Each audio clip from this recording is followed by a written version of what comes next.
exposição da noite, que se chama Examinemos a Nós Mesmos, que é pelo Gerson Pontoroli, presidente da casa, Allan Kardec de Itajaí, mas é um expositor da doutrina dos Espíritos, presidente da URA, vice-presidente, mas já o colocou é presidente, porque não sai com esse ano. Então, com esse tema, que você abençoe. Boa noite a todos.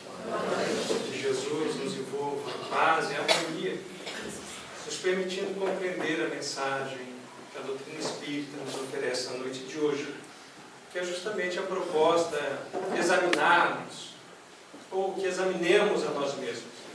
Uma proposta do capítulo 1 do livro Opinião Espírita, ditado pelos espíritos André Luiz, os capítulos ímpares, através de Valdo Vieira, e Emmanuel, através de Chico Xavier, os capítulos pares da obra. E André Luiz, então, nos traz essa proposta de profunda reflexão em torno do nosso mundo íntimo, trazendo como pano de fundo das suas reflexões a questão 919 do Livro dos Espíritos. E André Luiz, então, inicia o seu texto dizendo: o dever do espírita cristão é tornar-se progressivamente melhor. Portanto, nós, espíritas, cristãos que somos, temos um dever, que é o dever do progresso, de nos tornarmos progressivamente melhores. Dever aqui, na proposta de André Luiz, não como uma imposição ou algo obrigatório por uma determinada proposta de Allan Kardec ou dos benfeitores espirituais, mas o dever é aquela obrigação moral que está no Evangelho segundo o Espiritismo, uma obrigação consciencial daqueles que despertam a consciência, percebendo esse dever que temos de nos tornarmos progressivamente melhores. E ele diz então: útil, assim, verificar de quando em quando, com rigoroso exame pessoal, a nossa verdadeira situação íntima. Dentro dessa proposta de nos tornarmos progressivamente melhores, André Luiz diz que devemos, de quando em quando, periodicamente avaliarmos a nossa situação íntima. Como está o nosso mundo íntimo? E ele diz: espírita que não progride durante 3 anos sucessivos, permanece estacionado. Dentro dessa ideia de André Luiz, de progredirmos, desse dever que temos de nos tornarmos progressivamente melhores, de pararmos, de quando em quando, de avaliarmos o nosso mundo íntimo, nós temos esse dever de estarmos em constante progresso.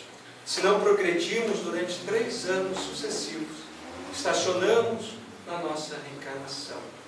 Paramos. Mas como avaliarmos se nos tornamos pessoas melhores ou não? Como fazer esse processo de avaliação, de autoexame do nosso mundo íntimo? Por isso, André Luiz traz a questão 919 do Livro dos Espíritos, quando lá Allan Kardec faz, no seu bom senso, na sua lucidez, a questão aos espíritos de forma precisa, profunda, não dando margem aos espíritos na resposta.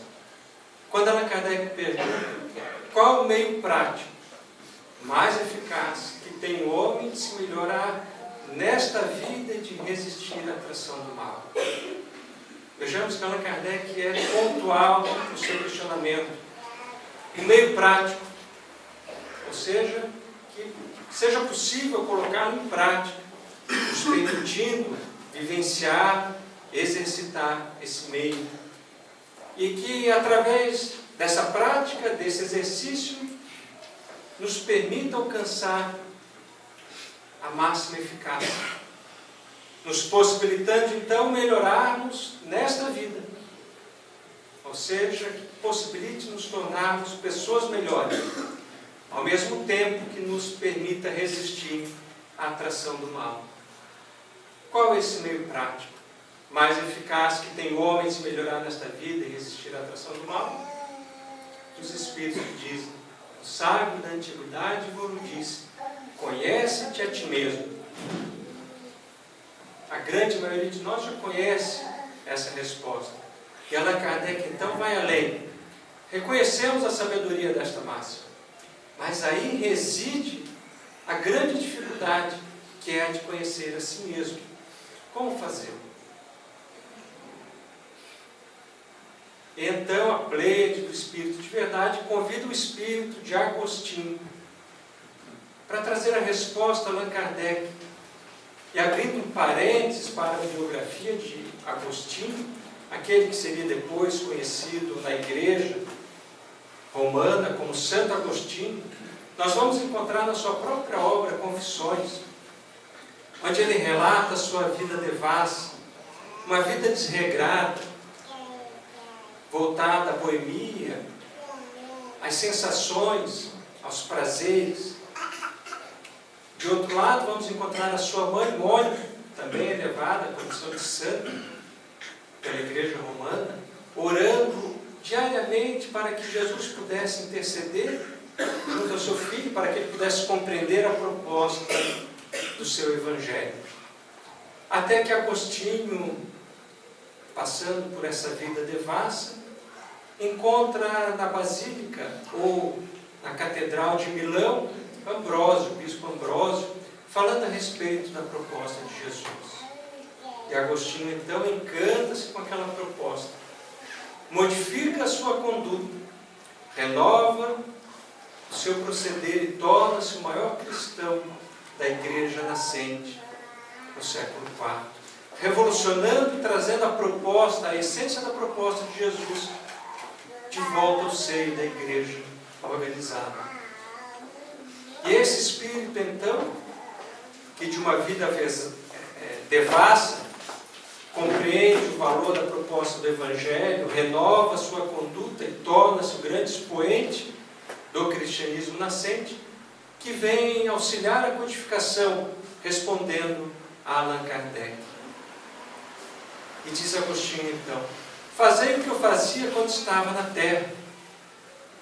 Ao final de cada dia, interrogava a minha consciência, passava em revista todos os meus atos, percebia se houvera faltado algum dever, se alguém tinha algo a se queixar na minha conduta, e ali percebia o que em mim precisava de reforma, precisava ser modificado.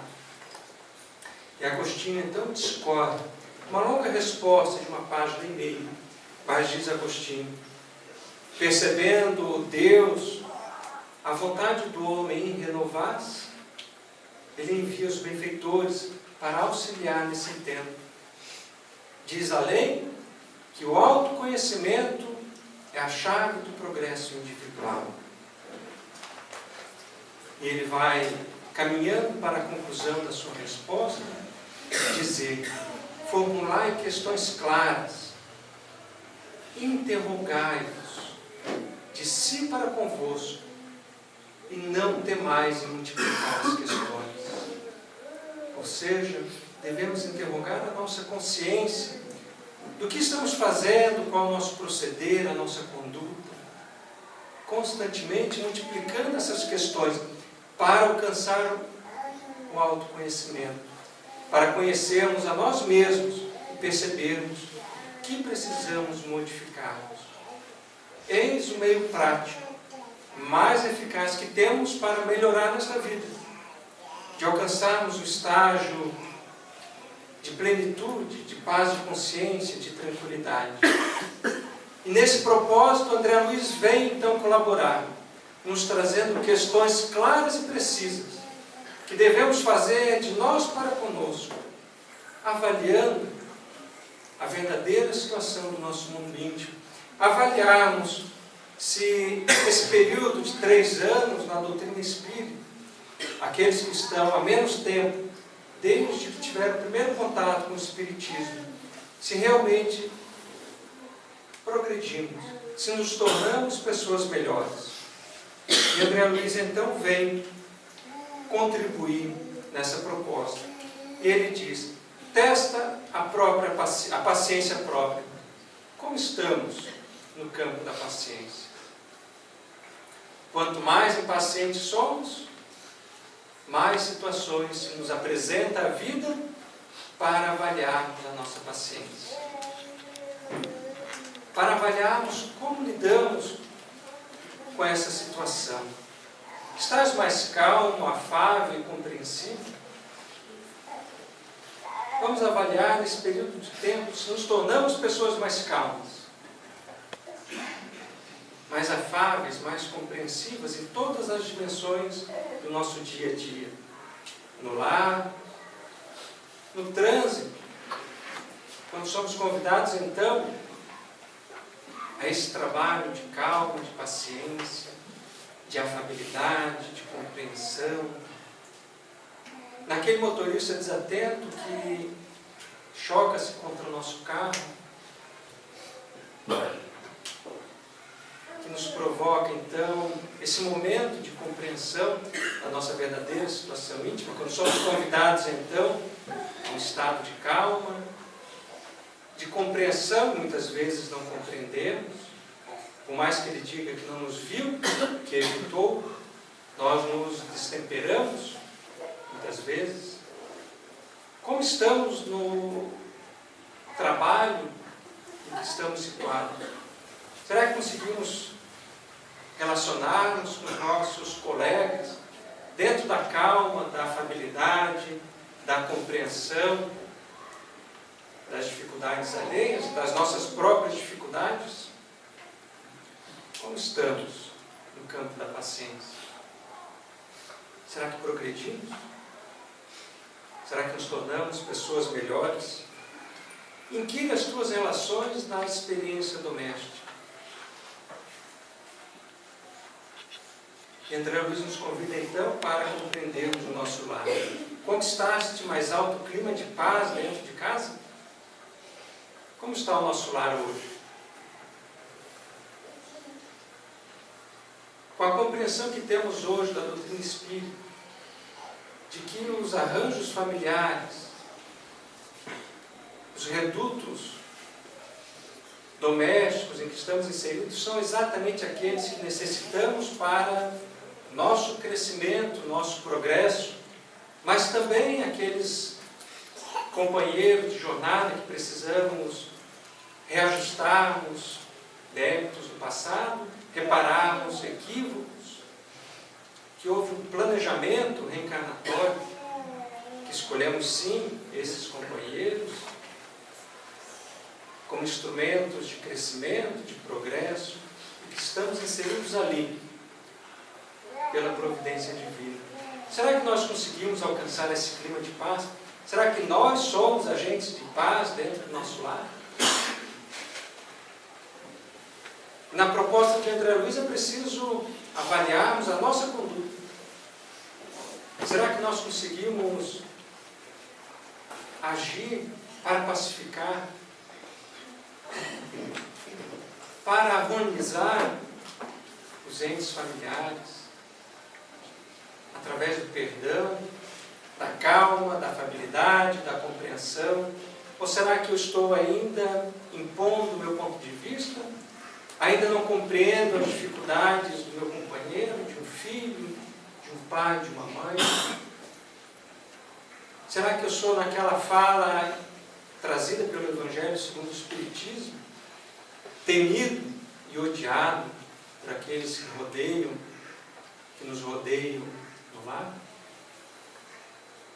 Como está o clima do nosso lar? Como eu tenho contribuído para isso? Investiga as atividades que te competem no tempo doutrinário. Colaboras com mais euforia na seara do Senhor? Na própria proposta da leitura inicial, o medo de servir, quando nós enterramos o nosso talento, as nossas potências da alma, as nossas capacidades de auxiliar, de servir, de contribuir, seja no templo doutrinário, na casa que nos acolhe. Será que nós conseguimos colaborar com euforia, sendo cooperadores do Cristo, trabalhadores da seara do Cristo. Quando nós levamos a luz, o entendimento, o esclarecimento, o consolo.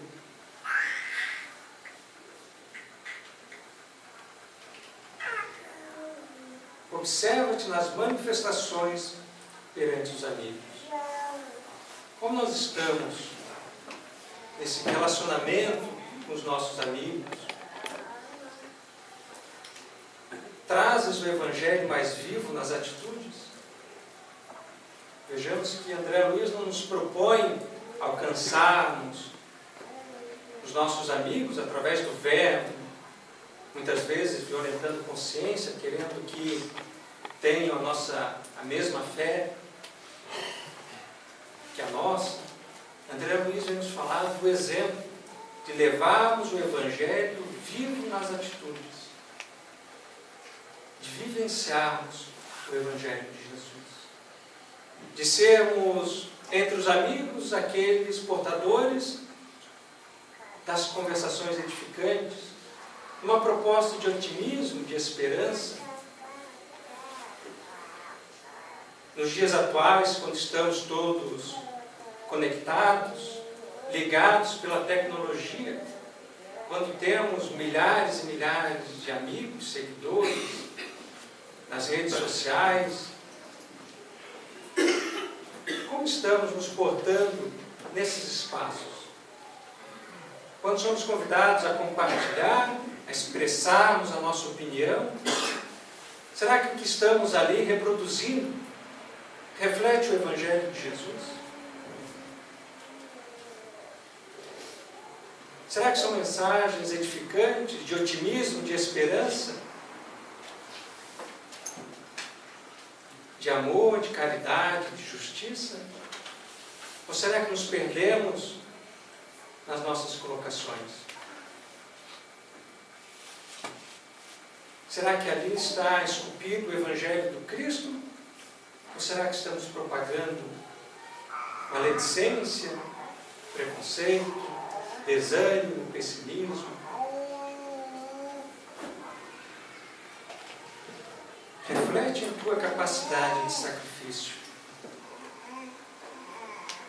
Mas qual sacrifício André Luiz nos propõe?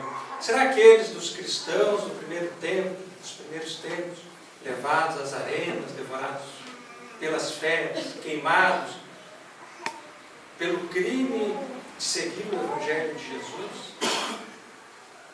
Por demonstrar uma fé em Jesus? André Luiz vai nos falar: notas em ti mesmo mais ampla disposição de servir voluntariamente? E para servirmos voluntariamente como cooperadores do Cristo, disseminadores do otimismo, da esperança, de estendermos as mãos para auxiliar o próximo, precisamos sim de sacrifício, de sacrificarmos o nosso tempo, de sacrificarmos muitas vezes o convívio com os nossos familiares, mas principalmente de sacrificarmos os nossos interesses. Aqueles que nos recomendam a ociosidade, como lido na mensagem inicial, estarmos sem fazermos nada, o próprio medo de servirmos, enterrando, repetindo o talento que recebemos. Temos tido, nesses últimos 3 anos, mais disposição em servir voluntariamente? E André Luiz prossegue. Pesquisa o próprio desapego. Como é que lidamos com as posses terrestres? Com as propriedades materiais? Com os entes queridos, os amigos, os familiares? Como é que está o nosso desapego? Que não é indiferença, que não é desprezo, mas é a consciência de que somos todos peregrinos, caminhantes nessa existência.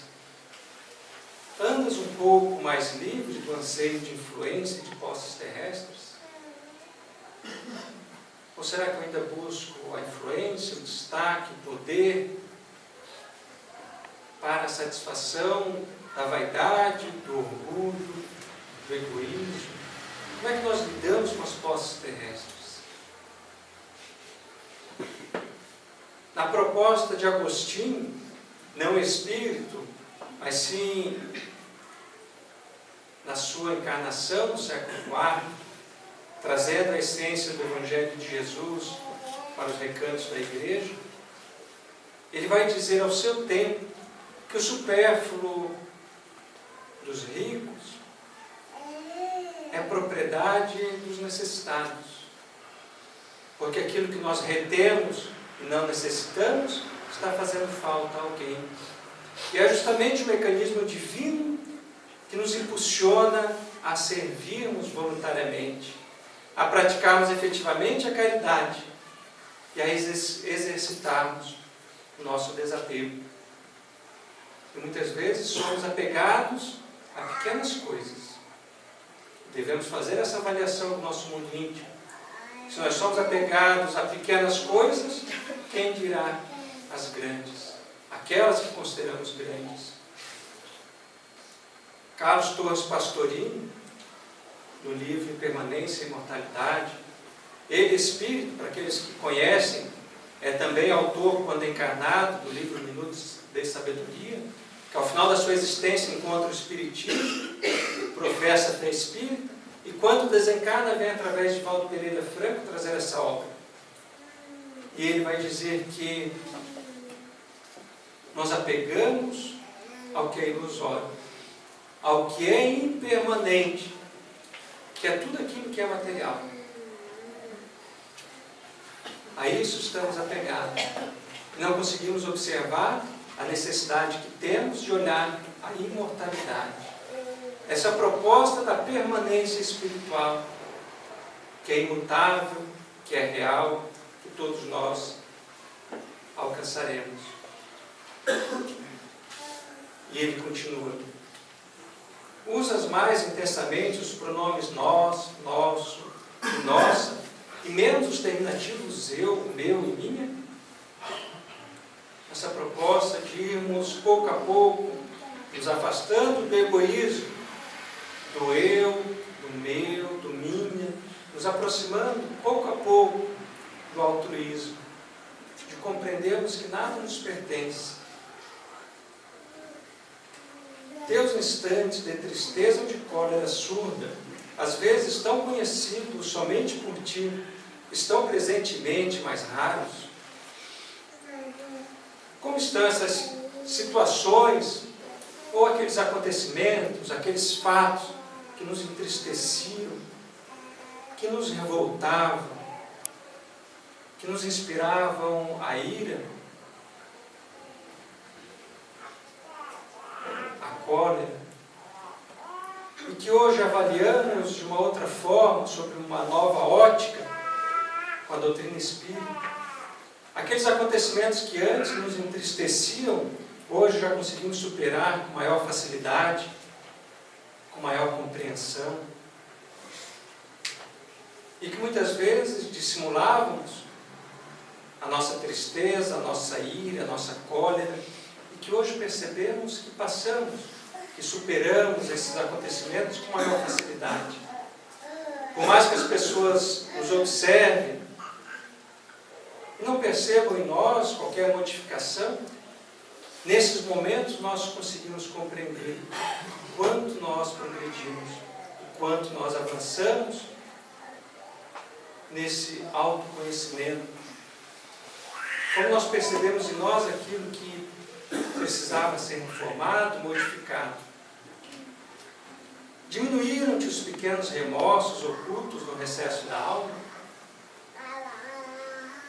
Ao mesmo tempo em que nós buscamos a avaliação de nós mesmos, da verdadeira situação do nosso mundo íntimo, quando nós passamos em revista o nosso dia, quando passamos em revista os últimos anos da nossa existência, muitas vezes nos deparamos com pequenos equívocos, com grandes equívocos da nossa existência. e nos deparamos muitas vezes com o remorso e com a culpa. Mas como lidarmos com esses momentos em que caímos em si, quando percebemos que erramos, e trazemos então a fala de Jesus, quando ele vai narrar a parábola dos 2 filhos, ou a parábola do filho pródigo, todos nós conhecemos a história, e ali narra Jesus que o filho mais novo, então, pedindo a sua parte da herança, segue uma existência pródiga, dissoluta, dissipando todo o seu patrimônio, desperdiçando aquela oportunidade de crescimento. E narra Jesus, então, que nessa jornada empreendida pelo filho mais novo, ele experimenta dificuldades, ele experimenta a fome, a solidão. Em determinado momento, narra Jesus, ele cai em si, percebe os seus equívocos, senta à margem do caminho, narra Jesus. E ali então ele passa a fazer esse processo de autoexame. Ele passa a examinar a ele mesmo, a sua conduta. Então ele vai passando em revista aquilo que houvera feito. E ele percebe então que até na casa do Pai, aqueles colaboradores possuíam o que comer, possuíam o trabalho, a retribuição do trabalho, e ele estava ali naquela condição. Narra Jesus que ele então traça um novo plano. Ali ele traça uma nova proposta existencial. E ele pensa de si para consigo: irei retornar à casa do meu pai. Irei pedir perdão por aquilo que fiz, por desperdiçar o seu patrimônio, e pedirei a ele a oportunidade de trabalhar para recompor aquilo que eu perdi. Vejamos que narra Jesus que o filho então levanta, segue o caminho de volta, chega até o pai, pede perdão, ou seja, concretiza o seu planejamento e pede para que o pai permita que ele trabalhe para reparar o seu equívoco. Ou seja, Jesus nos dá um caminho quando nos deparamos com os nossos erros, com os nossos equívocos, que é também a proposta trazida por Allan Kardec na obra O Céu e o Inferno. Como reparar uma falta, um erro, um equívoco? E Allan Kardec vai dizer, passando por 3 passos: a expiação, a reparação. A expiação, o arrependimento e a reparação. Exatamente a proposta do filho pródigo, do filho mais novo. Quando ele expia a sua falta, arrepende-se e segue para a reparação. E é esse o caminho que devemos fazer. Devemos diminuir os pequenos remorsos. Devemos compreender a nossa falibilidade. Somos falíveis. Estamos num processo contínuo de melhoramento e que devemos, em percebendo os nossos erros, fazer esse caminho de reparação através do arrependimento, das oportunidades que a vida nos dá. Dissipar-se antigos desafetos e aversões? Como estamos diante desses adversários, até mesmo desses inimigos? Quando a proposta de Jesus, vamos percebendo que a proposta de Jesus é atual, é clara, e que a doutrina espírita vem jogar mais luz sobre esses ensinamentos. Porque Jesus vai dizer: reconcilia-te depressa com teu adversário, enquanto estás a caminho com ele, para que ele não te entregue ao juiz, que hoje sabemos ser o juiz da nossa própria consciência, e o oficial encerrar-te numa prisão, e de lá não sairás até pagar o último centil. Ou seja, nesse processo da reparação dos nossos erros, a necessidade que temos do perdão daqueles que nos prejudicaram, que nos trouxeram, através de uma ação impensada, prejuízos, e que devemos trabalhar através do perdão, da indulgência, essa dissipação dos desafetos e aversões.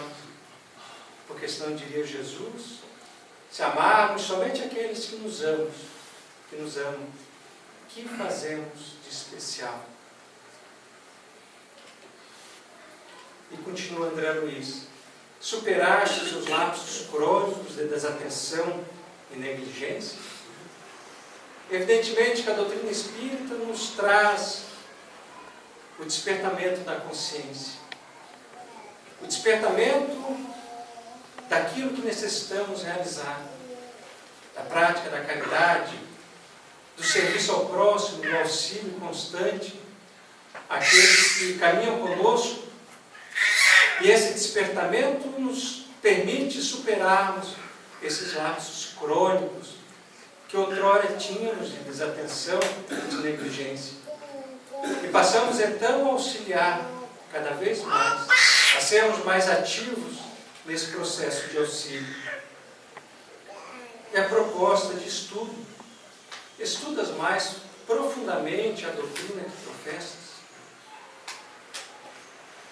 Houve o convite inicial para os grupos de estudo que os centros espíritas oferecem a todos nós, onde vamos ali trocando experiências, aprendendo um pouco mais sobre a doutrina espírita, percebendo que, por mais que tenhamos tempo, experiência dentro da doutrina espírita, muitas vezes, nessa troca de experiências proporcionada pelos grupos de estudo, despertamos o nosso olhar para algo que ainda não houvermos observado. Por isso a importância de estudarmos profundamente a doutrina espírita, que nos permite mecanismos, ferramentas para examinarmos melhor ainda nós mesmos. Entendes melhor a função da dor?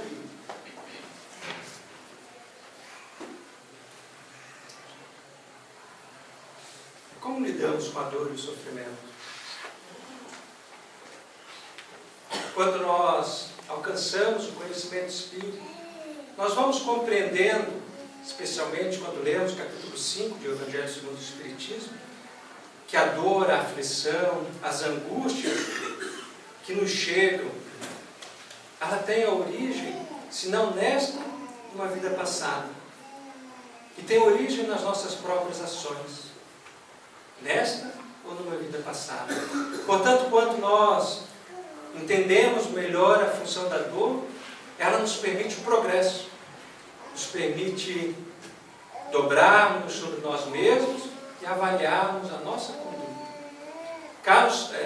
Leon Denis, no livro O Problema do Ser, do Destino e da Dor, vai nos dizer que, não digo-te procure a dor, vai dizer Leon Denis, mas fala-te, acolha a dor, busque saber o que a dor tem a te dizer. Ou seja, percebemos que esse momento de dificuldade, de angústia, de aflição, tem que nos falar. Carlos Torres Pastorino, na mesma obra, vai nos dizer que a cultura moderna não nos permite muitas vezes sentir a dor, porque a menor proposta da dor, o menor sinal da dor, nós buscamos analgésicos, remédios, porque nós não queremos sentir a dor. Nós queremos logo tirar a dor do nosso caminho, quando nós deveríamos, na proposta de Leon Denis, acolher a dor. Qual a proposta da dor? Joana de Ângeles, na obra Autodescobrimento, ela vai dizer que nós necessitamos compreender os nossos sentimentos. Porque quando nós nos dobramos sobre a dor, percebemos que determinado processo patológico somatiza em nosso corpo físico, e nós buscamos compreender esse processo patológico, nós vamos compreender muitas vezes a mágoa, o ressentimento, a raiva, a ira, ou seja, estados emocionais sentimentos desequilibrados, que diz a benfeitora espiritual que acabam provocando o surgimento de doenças. Portanto, por mais que eu extraia aquela doença, aquela manifestação somática do meu corpo físico, se eu não tratei a origem, através do perdão, da compreensão, da calma, a origem continua radicada no espírito, que acaba por transportar para o corpo físico, somatizando os processos patológicos. Qual a função da dor? A compreensão da dor como reparação de faltas cometidas nessa ou noutra vida. Tudo que eu faço hoje, através da lei de ação e reação, eu colho essa própria existência. São obras trabalhadas pelas nossas próprias mãos. Ainda cultivas alguma discreta desavença? Auxilias aos necessitados com mais abnegação? Tens orado realmente? Qual a frequência das nossas preces? Melhor, na proposta de André Luiz. Como estamos orando? Dizem os benfeitores espirituais Allan Kardec que orar é louvar, pedir e agradecer. Será que estamos louvando? Será que estamos pedindo? Agradecendo? Ou será que só estamos pedindo? Melhor, o que estamos pedindo?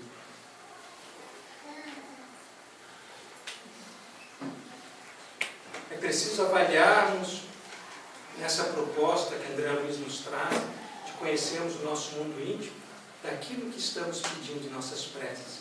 Porque muitas vezes acreditamos que Deus não está nos ouvindo, porque estamos pedindo que Ele tire todos os problemas da nossa vida, que Ele mude radicalmente o nosso caminho, que Ele tire esses problemas, as dificuldades, as aflições, as angústias.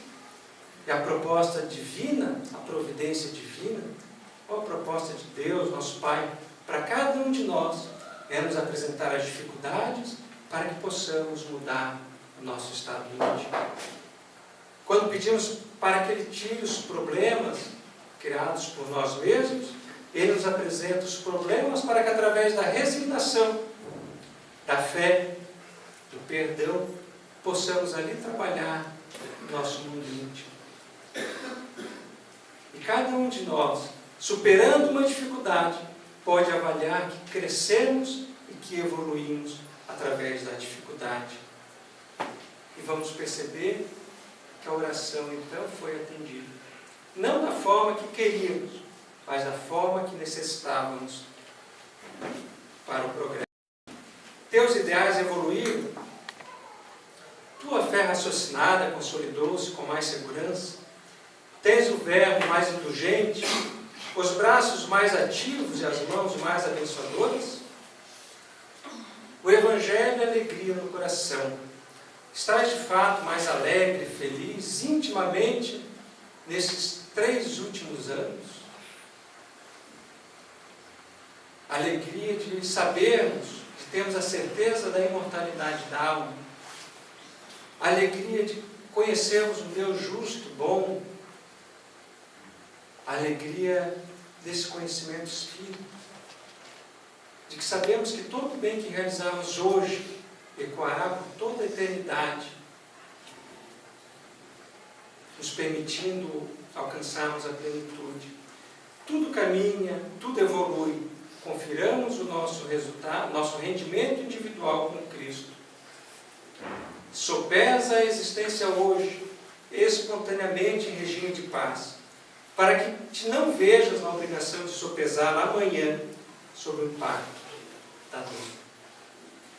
Ou seja, o convite de André Luiz para que possamos avaliar a nossa existência hoje, nesse clima que estamos, de paz, para que amanhã, no processo da dor, não tenhamos que, num processo doloroso, avaliarmos a nossa existência. Não te iludas. um dia que se foi é mais uma cota de responsabilidade, mais um passo rumo à vida espiritual, mais uma oportunidade valorizada ou perdida. Não nos iludamos. Estamos paulatinamente de retorno à pátria espiritual. Menos um dia, mais um dia que nos aproxima da nossa realidade espiritual. Interroga a consciência quanto à utilidade que vens dando ao tempo, à saúde e aos ensejos de fazer o bem que desfrutas na vida diária. Qual a utilidade que estamos dando ao nosso tempo? Tão corrido, de tantas atribuições, tarefas, mas qual a utilidade?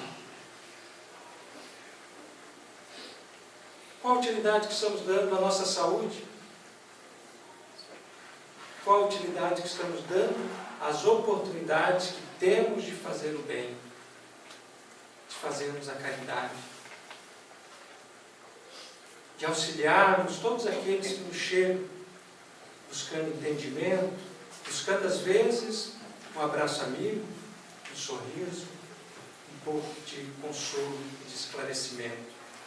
E finaliza a proposta de reflexão André Luiz dizendo: faz isso agora enquanto te vales do corpo humano, com a possibilidade de reconsiderar diretrizes e desfazer enganos facilmente, pois quando passares para o lado de cá, muita vez já será mais difícil.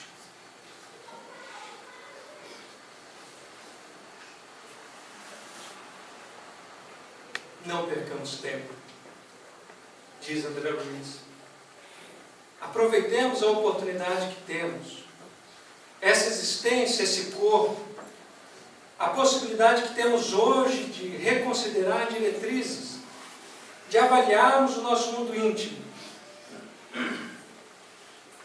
de apontarmos um rumo, um objetivo, que é o de todos nós de alcançarmos a plenitude ou a felicidade.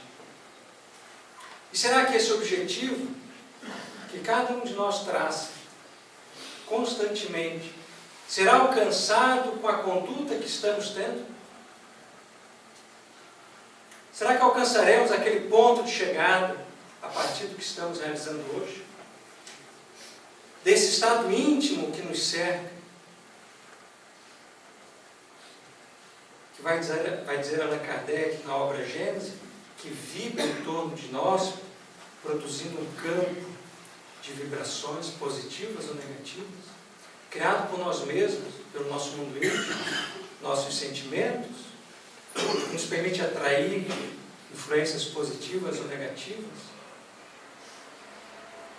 Devemos fazer isso agora, reconsiderando diretrizes para a nossa própria existência, desfazer enganos, porque diz André Luiz, quando passamos para o lado de lá, pode ser mais difícil.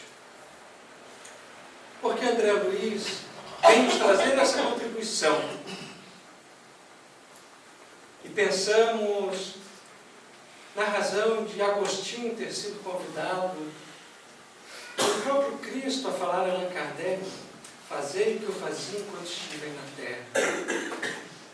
No meio prático. Interroga a consciência. E André Luiz é convidado a trazer esse capítulo inaugural da obra Opinião Espírita. E penso não ser também ao acaso. Emmanuel, quando faz a introdução da obra Nosso Lar,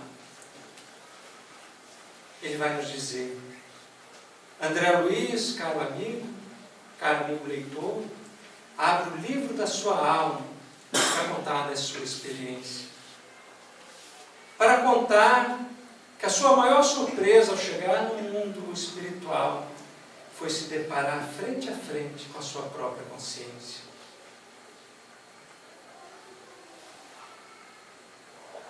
E vamos lembrar dessa experiência narrada por André Luiz na obra Nosso Lar. E vamos compreender que essas questões que ele vem nos trazer, contribuir para o autoexame, na realidade, fazem parte da sua experiência foi o seu meio prático.